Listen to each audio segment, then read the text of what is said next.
নমস্কার আমার প্রিয় পরিবার, সবাইকে জানাই শুভ সকালের শুভেচ্ছা। আজকে সকাল থেকে আবার আমি আমার ব্লগটা শুরু করে দিয়েছি। সকালে যথারীতি উঠে পড়েছি, আর সকালে টিফিন বানানো হয়ে গেছে, আর দেখো খাওয়াও হয়ে গেছে। তারপরে যে কাজকর্মগুলো শুরু করে দিয়েছি। তো বাইরে কলে জল পড়ছে, কাঁচাগুলো আমার হয়ে গেছে কিন্তু এখনো মেলিনি। ভাবলাম আগে ঘরের কাজগুলো সেরে নিয়ে তারপরে বাইরে জামা কাপড়গুলো সব মেলবো। আর এখন বৃষ্টিটা বেশ কমে গেছে, এখন আর বৃষ্টি হচ্ছে না, আর রোদও ভালো উঠছে। তবে মাঝে মাঝে কিন্তু রোদটা চলে গিয়ে মেঘলাও হচ্ছে, কিন্তু বৃষ্টি হবে না। আশা করি বৃষ্টি আর হবে না, তবে বলা যায় না আবার কবে বৃষ্টি আবার নেমে পড়ে, এটা তো বলাই যায় না আজকাল ওয়েদারের অবস্থা। তো সকালের যে কাজকর্মগুলো করার থাকে সেগুলো করে নিচ্ছি। তো তোমরা সাথে থাকো। আর তোমরা সকলে কেমন আছো? তো আশা করি সকলেই ভালো আছো এবং সুস্থ আছো। পুজো তো দেখতে দেখতে চলেই আসলো। দেখো আমার টিপুকে আমি বাইরে বার করে দিলাম। আর যখন সকালে আমরা ঘুম থেকে উঠে পড়ি তো ও আর থাকতে চায় না, ও তো বুঝতেই পারে সকালে হয়ে গেছে। আমরা যখন কাজকর্ম করি তখন ও সবটাই বোঝে যে সকালে হয়ে গেছে, মানে এখন আমাকেও বাইরে বেরোতে হবে। তাহলে তোমরা দেখতে থাকো এবার পূর্ণতার স্বপ্ন ডেইলি ব্লগ।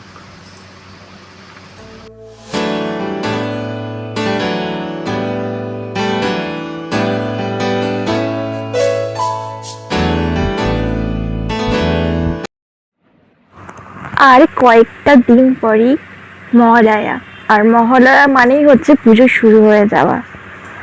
জানো তো মনটা না শুধু এখন ছটফট করে, কাজকর্মে মন বসে না, শুধু মনে হয় কি এই তো সামনেই তো পুজো, দূর তার কাজ করব না, এবার একটু ঘুরে বেড়াবো, খাওয়া দাওয়া করব, আনন্দ করব, এইসব কিন্তু মনের মধ্যে চলে। কিন্তু সেসব ভাবলে তো হবে না, সবই করতে হবে। আনন্দের সাথে সাথে রান্না বান্না খাওয়া দাওয়া সব কিছু একসাথে করলে আরো বেশি আনন্দটা বেড়ে যায়।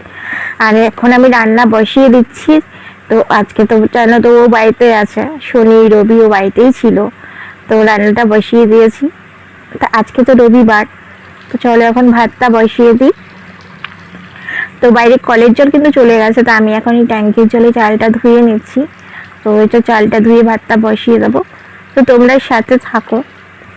আর আজকে কি কি রান্না করব সেগুলো আমি তোমাদের সাথে অবশ্যই শেয়ার করব। তো তোমরা সাথে থাকলে সবটাই দেখতে পাবে।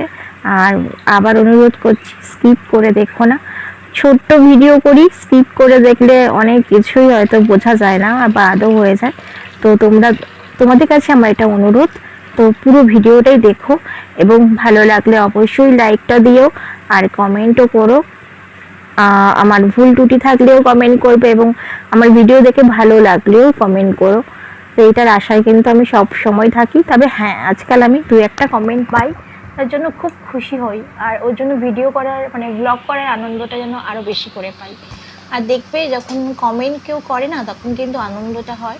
লাইক জানি লাইকটা নাও করে, অনেকে করতে নাও পারে, সেটা আমি কাউকে জোর করব না, কিন্তু যখন কেউ কমেন্ট করে যে দিদিভাই তোমার ভিডিও দেখতে ভালো লাগছে, বা যাই হোক যেটাই যে কেমন যেরকম কমেন্ট করে, মনটা না খুব আনন্দে ভরে যায়। তখন মনে হয় না সবার জন্য আমাকে প্রত্যেক দিন অন্তত ব্লগটা দিতে হবে। তবে তোমরা তো জানো আমি অনেক কিছু কারণের জন্য ব্লগটা দিতে পারি না প্রত্যেক দিন। তবে খুব শীঘ্রই তোমাদেরকে আমি চেষ্টা করব প্রত্যেক দিনের ব্লগ দেওয়ার। হয়তো কথা রাখতে পারি না, কিন্তু আমি জানি তোমরা আমার অসুবিধাগুলো হয়তো বোঝো, আমি জানি। তো জামা কাপড় তোমাদের বলেছিলাম না আগেই ধুয়ে দিয়েছিলাম, তো এখন মেলে দিচ্ছি সব। আর আজকে অনেক জামা কাপড় ভিজিয়ে রেখেছিলাম, তো অনেক জামা কাপড়ই কেচেছি। তাই তোমাদের এটাও বলেছি না, তো রোদটা উঠছে ভালো, যখন উঠছে তখন কিন্তু খুব সুন্দরই রোদটা উঠছে, কিন্তু তারপরে আবার মাঝে মাঝে না মেঘলা কিন্তু হয়ে যাচ্ছে। বাঁধাকপি বসিয়েছি, আজ হচ্ছে সানডে, রবিবার, তো রান্না বান্না বসিয়ে দিয়েছি। সকালে তো টিফিন তোমরা দেখেছো, টিফিন করে খাওয়াও হয়ে গেছে, আর বাইরের কাজকর্ম সেরে এখন রান্নায় বসে পড়লাম। ভাত হয়ে গেছে, তো বাঁধাকপিটাকে করে নিই। আজকে রান্না সেরকম কিছু করবো না, শুধু করছি মানে বেশি কিছু করবো না, বাঁধাকপি আর করবো মাটন। যে মাটন এনে তোমার হলুদ জিরে আর তেল নুন দিয়ে ম্যারিনেট করে রেখেছি, কারণ এর মধ্যে আমি লঙ্কার গুঁড়ো অ্যাড করতে পারছি না, তো যেহেতু দাদার জন্য আমি আলাদা করব। দাদা তো ঝাল খেতে পারবে না, অপারেশন হয়েছে তো কিছুদিন আগেই, ওর জন্য এরমভাবে ম্যারিনেট করে রেখেছি। তো দাদার জন্য করে নিয়ে বাকিটা আমি লঙ্কার গুঁড়ো টুড়ো একটু অ্যাড করবো এর মধ্যে, আর কাঁচা লঙ্কা দিয়ে দাদা রান্নাটা করে নেবো আগে। তো চলো, আর এই দেখো মশলার জন্য সব রেডি করে রেখেছি। তো চলো রান্নাটা করে নিই। আর ওখানে মাংসের আলুও কাটা হয়ে গেছে, তো রান্নাটা করে নিই ঝটপট করে।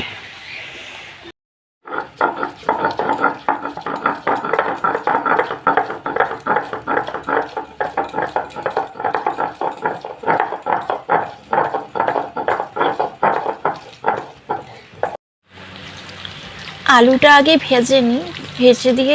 ভেজে নিয়ে তারপরে যেসব মশলাগুলো রেডি করে রেখেছি, মশলা বাটাও হয়ে গেছে। আর আমি তো খুব বেশি রিচ করব না মাংসটা, কারণ বাবা খাবে তো, আর দাদার জন্য তো আলাদা আমি করলামই, আর বাবাও তো বেশি ঝাল খেতে পারবে না, ওই জন্য একটুখানি লাইটই রান্না করব। আর তার মধ্যে আজকে কি হয়েছে, মাংসটা রান্না করলাম, আর এটা হচ্ছে দাদার জন্য আগে করে নিচ্ছি। মাংসটা রান্না করেছে, কিন্তু জানো আজকে মাংসটা মানে সেদ্ধ হতে এতটা কেন সময় নিল বুঝলাম না, অনেকটা সময় লেগেছে সেদ্ধ হতে। তো দাদার জন্য দেখলে আলাদা আমি রান্না করে নিলাম, ওটা আগে কষিয়ে নিয়ে কুকারে দিয়ে দিয়েছিলাম, তো দাদারটা আলাদা করে নিয়েছি, আর তারপরে আমাদের এই জন্য বসিয়েছি। তো মশলা যতটা দেওয়ার দিয়েছি, কিন্তু খুব বেশি রিচ আমি করিনি। স্নান করে এসে ঠাকুরকে পুজো আমি দিয়ে দিলাম।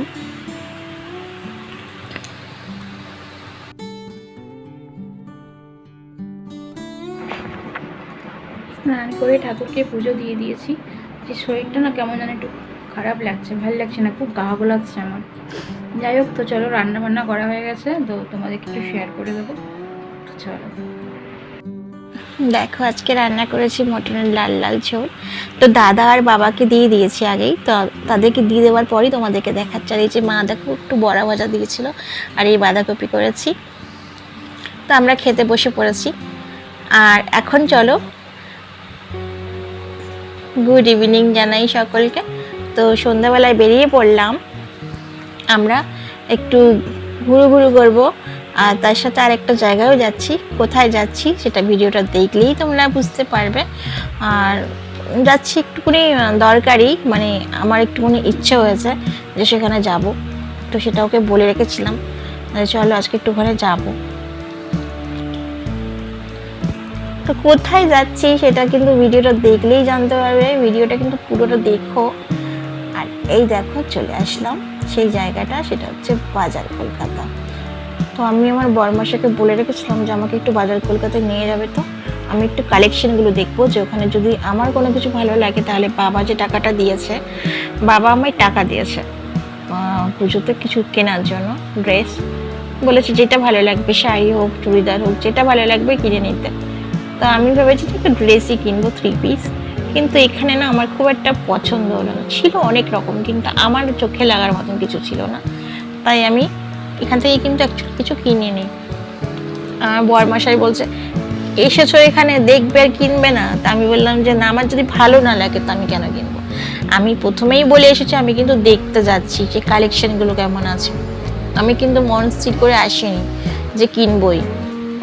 মন স্থির করে আসলে হয়তো নিয়ে নিতাম। তবে দুটো কুর্তি দেখেছিলাম, মোটামুটি ভালো লেগেছিল, ওর খুব পছন্দ ছিল, কিন্তু আমি নিইনি। আর তারপরে দেখো আমার ভীষণ মাথা যন্ত্রণা করছিল। আর এই ভাইটার দোকানে আমরা রিসেন্টলি চা খাওয়া ধরেছি, মানে যখন এইখানে আসি আর কি, তখন মানে এই দূরে যখন বাজার কলকাতা যেখানে এসেছি, সেখানে যখন আসি তো এখানে আমরা চাটা আমরা খাই, আর দারুণ চাটা বানাই, আর ভাইয়ের ব্যবহারও ভীষণ ভালো। তারপরে ওখান থেকে ভাবলাম যে চা খাবার পরে চল এবার কোথাও যাওয়া যাবে, কারণ এখানের কাজ তো আমাদের হয়ে গেল।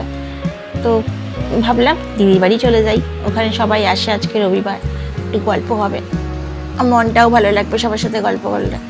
তো ওখান থেকে একটু দিদির বাড়ি যেতে কিন্তু সময় লাগবে, কারণ দিদির বাড়ি আমাদের বাড়ির কাছে, কিন্তু ওখান থেকে অনেকটা দূর।